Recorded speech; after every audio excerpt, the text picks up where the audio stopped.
Everyone, welcome to doctor Tania's NEET academy. जैसा कि आप जानते हो, हम बायोमोलिक्यूल्स डिस्कस कर रहे थे।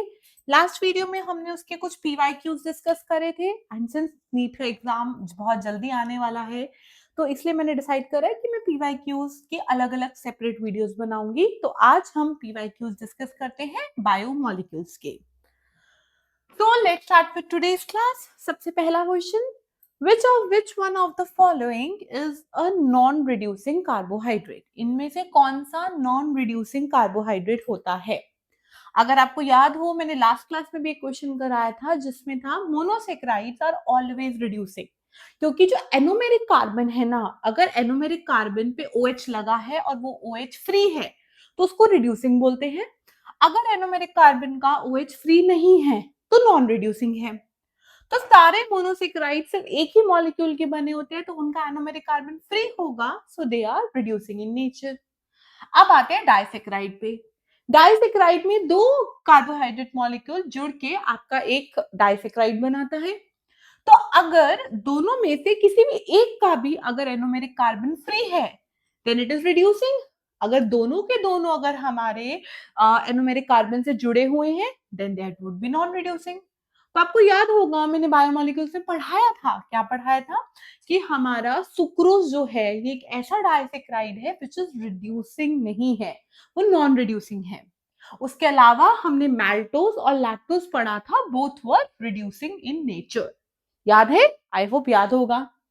ऐसे हमने पॉलीसेक्राइड में हमने एग्जांपल पढ़े थे, जैसे कि ग्लाइकोजन हो गया हमारा, देन स्टार्च हो गया, they were all non reducing. तो अब चलते हैं क्वेश्चन पे। Which one of the following is non reducing? Option है maltose, sucrose, lactose and ribose 5 phosphate. अब ribose 5 phosphate, ribose ribose is my sugar molecule which is 5 carbon. Fifth carbon पे उसका phosphate लगा है, राइबोज है, monosaccharide है, so it would also be reducing. ये monosaccharide, लैक, ये तीनों आपके डाइसेक्राइड है एंड डाई के अंदर भी हमने पढ़ा था sucrose is non reducing. Why it is non reducing? याद करो थोड़ा सा क्या पढ़ाया था मैंने। सुक्रोज में मिलके बनता है, एक आपका एल्डोज शुगर है, एक कीटोज शुगर है। Aldose is your glucose and ketose is your fructose. So क्या होता है, हमारा जो कीटो शुगर होती है उसका कार्बन 2 एनोमेरिक होता है, जो एल्डोज शुगर है उसका कार्बन 1 एनोमेरिक होता है। सो वहां पे carbon 1 of glucose form a bond with carbon 2 of your fructose. So दोनों आपके एनोमेरिक कार्बन ऑक्यूपाई हो गए ग्लाइकोसिडिक बॉन्ड बनाने में, so that would be your non reducing sugar. याद है ना? और ये अच्छे से याद कर लेना, मैंने पढ़ा भी रखा है किसमें क्या क्या चीजों से जुड़ के बनता है एंड उनमें लिंकेज कौन सी होती है। क्लियर? तो I hope this question is clear to everyone. अगर ना समझ आए तो आप मेरी पुरानी वीडियोस देख सकते हो, वहां आपको डिटेल में सब कुछ मिल जाएगा। अब चलते हैं अगले क्वेश्चन में, which came in the NEET 2023। Cellulose does not form blue color with iodine because cellulose, अगर आपको याद हो मैंने पढ़ाया था, उसमें ग्लूकोज के बहुत सारे मॉलिक्यूल्स होते हैं। सेलुलोज आपका पार्ट होता है आपकी प्लांट प्रोटिस्टा की सेल वॉल का। उसमें जो ग्लूकोज मॉलिक्यूल होते हैं वो बीटा डी शुगर होती है, बीटा डी ग्लूकोपारेनोज। याद है ना अल्फा बीटा क्या था? अगर एनोमेरिक कार्बन का OH नीचे है तो अल्फा, ऊपर है तो उसको बीटा बोलते हैं। तो सेलुलोज में क्या हो गया? बीटा डी ग्लूकोपारेनोज हो गया। अब इसमें क्या होता है, दिस इज माय अनब्रांच्ड, ये ब्रांच्ड नहीं होती है। अगर आपको याद होगा, हमारा ग्लाइकोजन और स्टार्च दोनों ब्रांच्ड हैं। उसमें जो स्ट्रेट चेन होता है उसको अमाइलोज बोलते हैं एंड जो उसकी ब्रांचिंग होती है उसको अमाइलोपेक्टिन बोलते हैं। ग्लाइकोजन और ग्लूकोज में किसमें ब्रांचिंग ज्यादा थी? ग्लाइकोजन के अंदर, याद रखना। अब जो सेलुलोज है ना, उसके अंदर हमारा हेलिकल स्ट्रक्चर नहीं है, या हम कह सकते हैं कि हमने पढ़ा था कि ब्लू ब्लैक कलर आयोडीन का आता है जब हम उसमें स्टार्च में डालते हैं। स्टार्च का जो अमाइलोज होता है ना, उसके अंदर आपकी आयोडीन जाके इंट्रैप हो जाती है, जिसकी वजह से उसका ब्लू ब्लैक कलर आता है।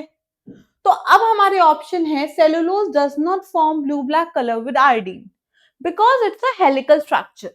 अगर हेलिकल स्ट्रक्चर होता, अगर हेलिकल स्ट्रक्चर होता तो हमारा ब्लू ब्लैक कलर आता ना, क्योंकि हेलिक्स में आयोडीन जाके इंट्रैप हो जाता जिससे ब्लू ब्लैक कलर आता। But it is a helical molecule, गलत है। दूसरा क्या है, it does not contain complex helix hence can not hold the iodine molecule. ये ऑप्शन ठीक लग रहा है कि उसका कॉम्प्लेक्स हेलिक्स नहीं है, जिसकी वजह से आपका जो आयोडीन अगर अंदर गया भी ना फटाफट बाहर निकल जाएगा, वो अंदर इंट्रैप नहीं रह पाएगा, तो कहां से ब्लू ब्लैक कलर। तो ठीक लग रहा है। अगला ऑप्शन पढ़ते हैं, it break down when iodine reacts with it. ऐसा कुछ ब्रेकेज का नहीं होता। It is a disaccharide. वैसे भी सेलुलोज इज अ पॉलीसेकेराइड, तो ये तो पक्का गलत है। तो my answer is this B option. I hope it is clear to everyone. अब चलते हैं अगले क्वेश्चन में, which came in the year NEET 2016। The amino acid tryptophan is the precursor for. देखो, हमने 20 अमीनो एसिड पढ़े थे, ऐसे ट्रिप्टोफैन, टायरोसिन, बहुत सारे हमने अमीनो एसिड्स पढ़े थे। अब आपको इसमें से कुछ अमीनो एसिड्स का ना याद रखना है कि ये अमीनो एसिड ये मॉलिक्यूल बनाने में हेल्प करता है। सो this is a very very very important table जो आपको याद होना चाहिए। ट्रिप्टोफैन क्या करता है, ट्रिप्टोफैन थोड़ा सा सोच के बताओगे क्या ये एरोमेटिक था?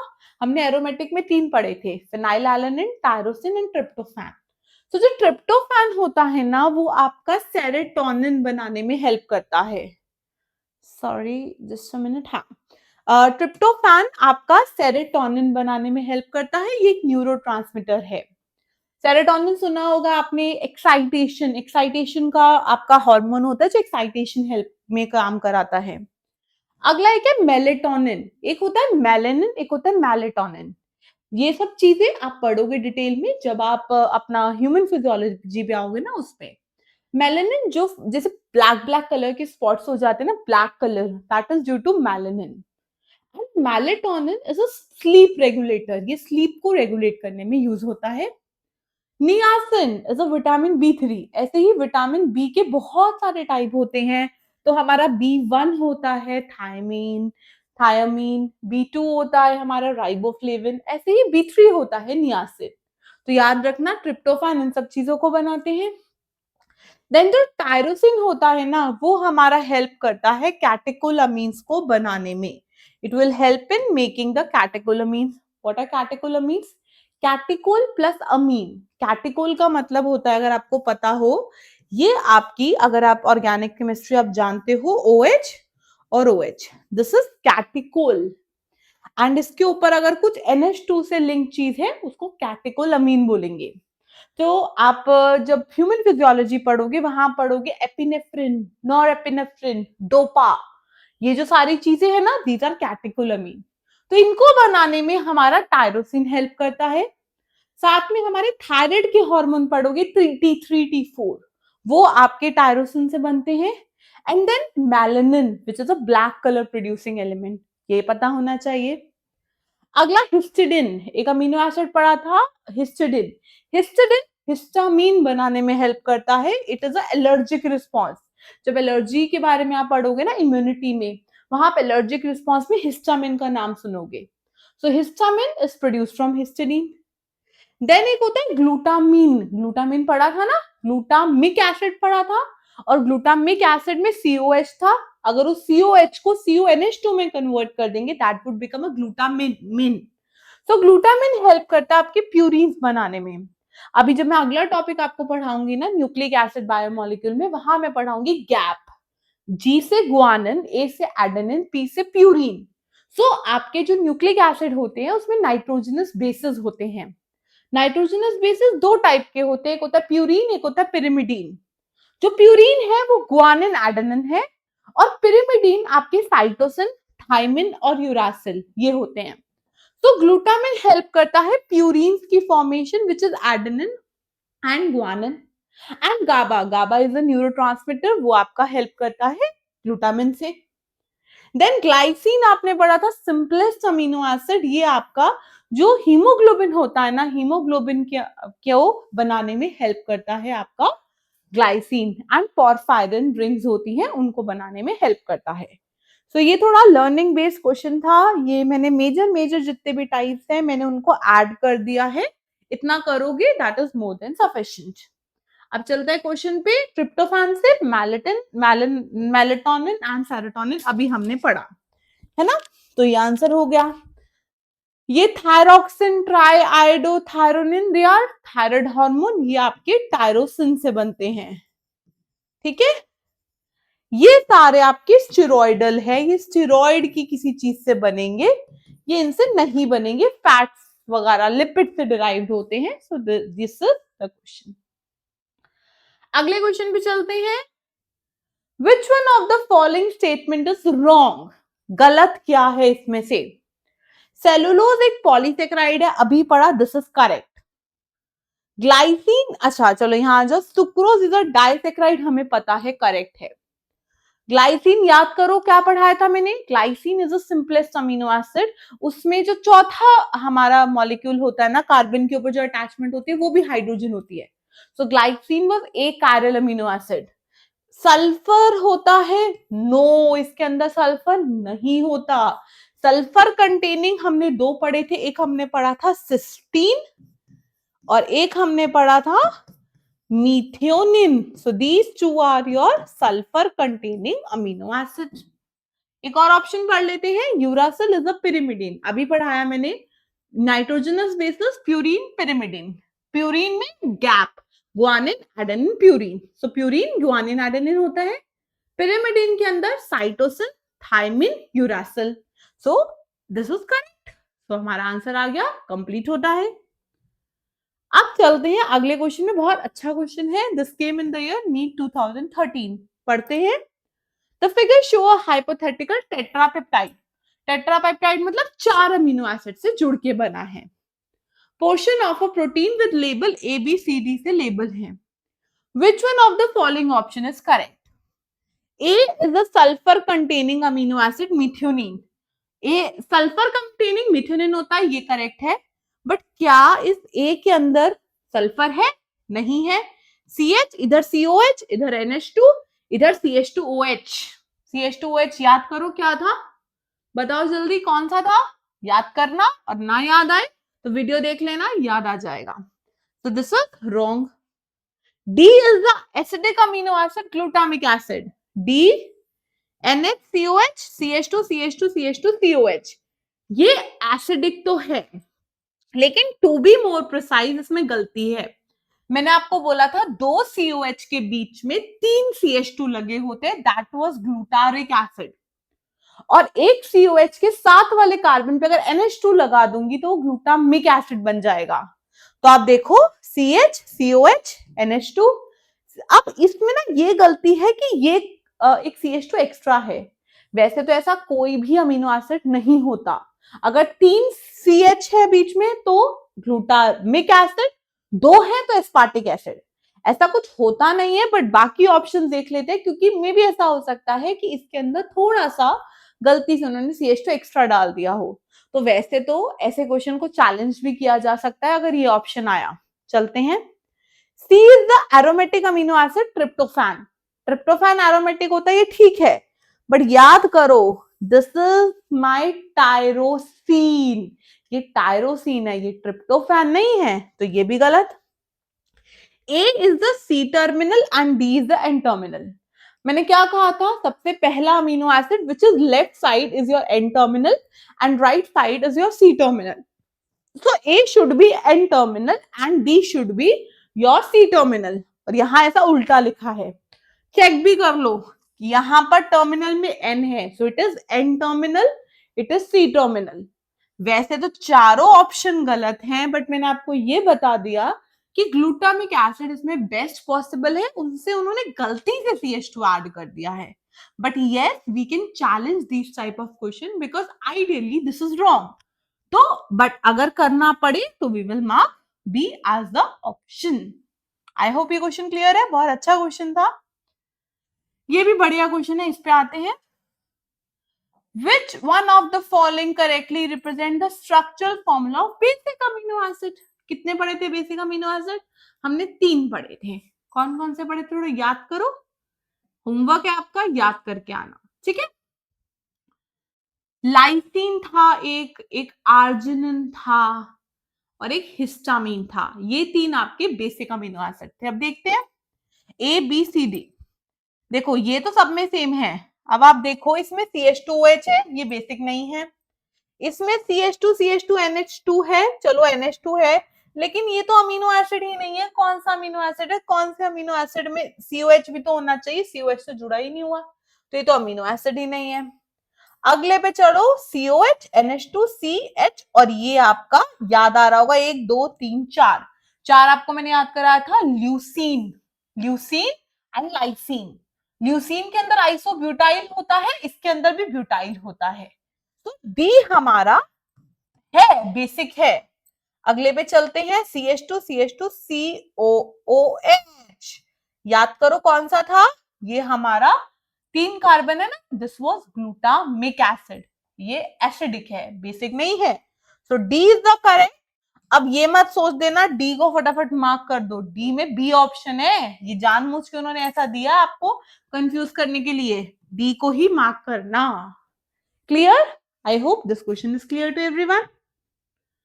अब चलते हैं अगले क्वेश्चन पे। Match list 1 with list 2, this is NEET 2024 question. Primary structure, secondary, tertiary, quaternary, वैसे तो बहुत इजी है। Polypeptide chain alpha beta, alpha beta याद है सेकेंडरी था, तो बी का 4, वैसे तो बी का 4 सिर्फ और सिर्फ एक में है, हमारा आंसर ए ही आना चाहिए, पर चेक कर लेते हैं। मैथ्स द फॉलोइंग वाले सबसे बढ़िया होते हैं, पता है, 4 में से 2 भी आते होंगे ना, आंसर ठीक हो जाएगा।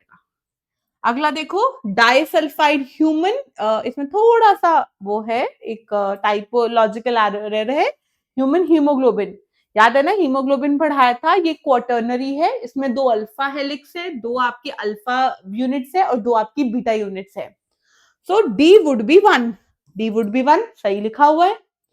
अगला देखो, एक है पॉलीपेप्टाइड चेन, एक है डाइसल्फाइड बॉन्ड। अब डाइसल्फाइड बॉन्ड हमने पढ़ा था टर्शियरी या क्वाटर्नरी के अंदर मेनली होते हैं, और पॉलीपेप्टाइड चेन तो आपकी प्राइमरी भी है, तो ए का हो गया 3 एंड सी का हो गया 2, सो this is the correct option. चलो अब चलते हैं अगले क्वेश्चन पे। हम ना ये स्टेटमेंट वाले क्वेश्चन को देख के बड़ा डरते हैं, डरने की जरूरत नहीं है, पता है क्या होता है, अगर आपने चीजों को कॉन्सेप्ट से पढ़ा है ना, हो ही नहीं सकता आप गलत आंसर दो, तो हमेशा ना कोशिश करा करो, थोड़ा टाइम लगाओ, हर चीज को समझने में टाइम लगाओ, और अगर एक बार अच्छे से पढ़ लिया ना, कोई भी दुनिया की ताकत आपको नहीं आंसर करेक्ट करने से रोक सकती है ना। So given below are two statements. A protein is imagined as a line. The left hand represent by first amino acid. Correct, सही बोल रहा है। Left side first होती है, which is C terminal. C था, N था, गलत हो गया, और उसने क्या कर दिया, राइट एंड को लास्ट होता है, ये ठीक है, लेकिन वो C होती है, तो सीधा सीधा स्टेटमेंट 1 तो आपकी इनकरेक्ट है, और या तो ये हो सकता है सी, या बोथ आर इनकरेक्ट हो सकता है, बी और डी तो पक्का नहीं होगा आंसर। अगली स्टेटमेंट में चलते हैं। Adult human haemoglobin contain 4 subunit, 2 subunit of A type and 2 subunit of beta type, A alpha and beta type, so this is correct. So both incorrect नहीं है, स्टेटमेंट 1 इनकरेक्ट है, लेकिन स्टेटमेंट 2 करेक्ट है, कोई गलती नहीं है ना। चलो अगले क्वेश्चन पे चलते हैं। Which of the following is not a fatty acid? Fatty acid पढ़ा था ना, 12 कार्बन, 4 कार्बन, 6 कार्बन, 8 कार्बन, सब पढ़ाया था मैंने। 4 कार्बन वाला ब्यूटाइरिक है ना, कैप्राइलिक, कैप्रिक, कैप्रोइक, सब याद होना चाहिए। ग्लूटामिक एसिड, अभी याद करो, ग्लूटामिक एसिड तो अमीनो एसिड पढ़ाया था, फैटी एसिड थोड़ी था, this is amino acid, so this is wrong, this is not amino acid, so option है what are not fatty acid, so not में ए तो पक्का होना चाहिए, so ये दो तो गलत। अगले पे चलो, एरेकिडोनिक एसिड, याद आ रहा है, एरेकिडिक एंड एरेकिडोनिक दोनों आपके 20 कार्बन के होते हैं। Arachidic is a saturated fatty acid and arachidonic is an unsaturated fatty acid, so it is a fatty acid, तो बी तो नहीं होना चाहिए, तो वैसे ये भी गलत हो गया। चलते अगले पे, पाल्मिटिक 16 कार्बन का सैचुरेटेड फैटी एसिड, ये भी ठीक है। एस्पार्टिक एसिड, याद आ रहा है, एस्पार्टिक एसिड भी अमीनो एसिड है, तो ए और ई तो करेक्ट है। चलो डी पे, lecithin. Lecithin was not a fatty acid. पहले तो याद करो, lecithin was a phospholipid. It is phosphatidylcholine. Phospholipid complex lipid था। लिपिड के अंदर complex lipid, phosphatidic acid, phosphatidylcholine के अंदर, लेसिथिन के अंदर एक ग्लिसरॉल मॉलिक्यूल, दो फैटी एसिड, एक फॉस्फोरिक एसिड एंड साथ में कोलिन। तो ये फैटी एसिड नहीं है, ये एक लिपिड है। हम मानते हैं ये एक लिपिड है, बट ये फैटी एसिड नहीं है। So answer is a, D and E R not fatty acid. Clear? बढ़िया क्वेश्चन है ना? देखो कितना बढ़िया क्वेश्चन नीट 2024 का था। अब चलते हैं अगले क्वेश्चन पे, which would be the last question for today's class. 10-10 question practice करेंगे रोज की। Read the following statement on lipids and find out the correct statement. Lecithin found in plasma membrane, correct. Lecithin phosphatidylcholine होता है, phospholipid होता है, is a glycolipid. ना ना ना ना ना, ये कॉम्प्लेक्स लिपिड है, ये फॉस्फोलिपिड है, ये ग्लाइकोलिपिड नहीं है। सो दिस इज इनकरेक्ट। तो उन्होंने पूछा करेक्ट बताओ, तो वन तो ऑप्शन नहीं होना चाहिए। तो देखो आंसर समझ आ गया देखते ही, एक ऑप्शन भी आता ना ठीक से बढ़िया आंसर दे सकते हो। पर चेक करते हैं आगे। Saturated fatty acid possess one और मोर डबल बॉन्ड। सैचुरेटेड में सारे सिंगल बॉन्ड होते हैं, अगर एक या एक से ज्यादा डबल बॉन्ड है वो अनसैचुरेटेड होगा। सो दिस इज ऑल्सो रॉन्ग। तो देखो उन्होंने पूछा है कौन कौन से करेक्ट है, तो वन और टू इसमें नहीं है, सही लिख रहा है कि गलत है, और उसने करेक्ट पूछा है। Gingelly oil has low melting point. चलो हमें पता है ऑयल्स जो होते हैं वो ऑयल रहते हैं, वो लिक्विड रहते हैं। जो आपके फैट्स होते हैं वो ठंडे होते हैं, जम जाते हैं। मतलब फैट्स का क्या होता है, फैट्स आपकी घी वो सर्दियों में जम जाता है और गर्मियों में मेल्ट हो जाता है। इसका मतलब जो उसका मेल्टिंग पॉइंट है वो जैसे ही मेल्टिंग पॉइंट से कम गया टेम्परेचर वो जम जाएगा, सॉलिड हो जाएगा। वेयर जैसे ही टेम्परेचर मेल्टिंग पॉइंट से बढ़ गया वो लिक्विड हो जाएगा। But oils normally, olive oil देख लो, जितने भी ऑयल देख लो, उन सब वो सारे के सारे हमेशा ऑयल रहते हैं, लिक्विड रहते हैं। लिक्विड रह रहे हैं मतलब उनका मेल्टिंग पॉइंट आपके रूम टेम्परेचर से कम होना चाहिए। सो वैसे ही ठीक लग रहा है। Gingelly oil has lower melting point, hence remain as oil in what winter. अभी नहीं पता, we are not sure gingelly oil क्या है, बट चलो अभी हमारा आंसर मैच हो रहा है, अभी इसको डाउट में डाल देते हैं। अगला, lipids are generally insoluble in water but soluble in organic. बिल्कुल ठीक। अगला देखो, when fatty acid is esterified with glycerol monoglyceride are form. बिल्कुल ठीक। ग्लिसरॉल है, एक फैटी एसिड जोड़ोगे मोनोग्लिसराइड, दो जोड़ोगे डाइग्लिसराइड, तीन जोड़ोगे ट्राइग्लिसराइड। सो 4 एंड 5 पक्का ठीक है, 1 और 2 पक्का गलत है, तो मोस्ट प्रोबेबल आंसर यही बैठ रहा है। सो this is my correct answer. अब देखो एक चीज आपको ना एक हिंट दूंगी। हमेशा क्या होता है, पेपर जब पढ़ रहे हो ना अच्छे से उसको पढ़ो, क्योंकि ना बहुत सारे, मैं आपको सच बता रही हूँ, ये मेरा एक्सपीरियंस है कि आपने ये चीज नोटिस करना कि जब आप क्वेश्चन सॉल्व कर रहे होते हो ना, सारे पॉइंट्स पढ़ो, चाहे पहला पढ़ के आपको आंसर मिल गया, बट मत ऐसा आगे मत बढ़ जाओ। पता है क्यों? क्योंकि ना जब आप पूरा पेपर अच्छे से पढ़ते हो ना, तो पता है ऐसे में ना मैंने एक पॉइंट सीख लिया कि gingerly oil low melting point है। तो पता है क्या होगा, आगे हो सकता है हमारे पेपर में ऐसा कोई क्वेश्चन हो जो इस पॉइंट को यूज करके मेरा आंसर आ जाए। तो ना एक दो क्वेश्चन ना हमेशा हमेशा मान के चलो, एक दो तीन क्वेश्चन ऐसे होते ही होते हैं जो आपको नहीं भी आते होते ना, बट अगर आप पेपर ठीक से पढ़ोगे ना तो वो आप इजीली सॉल्व कर पाओगे, मतलब दिक्कत नहीं होगी। सच बता रही हूँ, ये एक मैंने इतने एग्जाम्स लाइफ में दिए हैं और ये मेरा उसका तजुर्बा है कि अगर ठीक से पेपर भी अगर हम पढ़ते हैं ना, क्वेश्चन पेपर भी पढ़ते हैं, तो दो तीन क्वेश्चन ऐसे होते ही होते हैं जिसको हम सॉल्व कर लेते हैं अपने पेपर से पढ़ी हुई नॉलेज से, हम उन पे श्योर हो जाते हैं। और देखो यार, दो तीन क्वेश्चन भी बड़ी बात होती है, दो क्वेश्चन भी अगर बोलती हूँ तो 2 4 8, 8 नंबर बहुत बड़ी बात होती है। और आइडियली 8 भी नहीं 10 हो गए, क्योंकि 8 तो प्लस है, अगर आपने उसको गलत किया तो -2 हो जाएंगे, तो -2 होने से भी बचे और +8 भी हो गए। सो हमेशा ना पेपर के टाइम पे अपना पूरे 3 घंटे अपना माइंड रिलैक्स काम शांत रह के रखना चाहिए ताकि आप अपना दिमाग मैक्सिमम लगा सको, है ना? लाइफ के वो 3 घंटे जो एग्जाम के है ना, उसमें हमें कोई स्ट्रेस नहीं लेना। ना तो हमें ओवर कॉन्फिडेंट होना है, ना ही हमें अंडर कॉन्फिडेंट होना है। बिल्कुल स्ट्रेस फ्री रह के पढ़ना है, पेपर पढ़ना है, ये सोच के जाओ मैंने अपनी मेहनत अच्छे से जितनी मैं कर सकता था, कर सकती थी, मैंने पूरी मेहनत करी है। अब हुआ तो अच्छी बात है, नहीं हुआ तो लाइफ में उससे भी कुछ अच्छा लिखा होगा। तो जस्ट डोंट टेक स्ट्रेस, अच्छे से मेहनत करके पढ़ो, आप सारे के सारे एग्ज़ाम क्वालीफाई कर लोगे। I hope you like my lecture. Thank you so much. अगली वीडियो में मिलते हैं और क्वेश्चंस के साथ। Thank you.